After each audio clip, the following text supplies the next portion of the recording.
有條預告要同大家講一講啊！3月份我哋就好多活動啦，我去咗廣州展啦，我哋喺澳門為期就搞咗美食之都嘉年華啦。究竟4月份有咩活動呢？哇，砰砰聲啦，時間已經好逼近嘅啦，就係嚟緊我哋喺4月11號呢，我哋會喺深圳一樣啦，喺九安兆館啦，喺我哋餐廳度呢，就會辦一場單杯品飲嘅。咁今次同上次有咩唔同呢？上次口碑好好啊，上次好熱情啦，多謝晒各位嚟啦。咁今次同上次最大嘅唔同就唔好似上次咁，我搬咗成過百支酒嘅，但係今次酒會少啲啦，50-60支嘅啫，支支都係精華嚟㗎啦。第二件事呢，我哋今次呢去搞一個好 private 嘅品鑑會嘅，咁 total 得6位嘅啫，已經係剩得1到2個位啦。咁啊飲啲咩呢？咁樣包括會飲輕井澤啦、70年代嘅麥卡倫啦、接近3萬蚊嘅雲頂啦，咁之後仲有一款就係艾拿紫羅蘭啦，我哋近期開嘅嗰支好 heat 嘅紫羅蘭。total 話成4支就加埋幾錢呢？7萬零蚊，按10秒計嘅話呢，都要1200-1300蚊嘅啦。而我哋呢次大師班嘅價錢幾錢呢？係599，舊數呢就對唔住嘅，就一定折嘅，就冇得加。當日係星期6嚟嘅，11號嘅下晝5點鐘玩到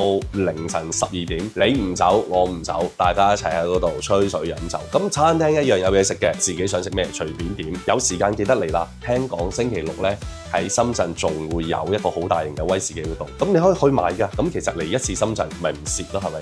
又可以去威士忌嘅姊妹啦，之後又可以嚟我哋度飲下攤杯啦。快啲安排你時間，我哋到時見，拜拜。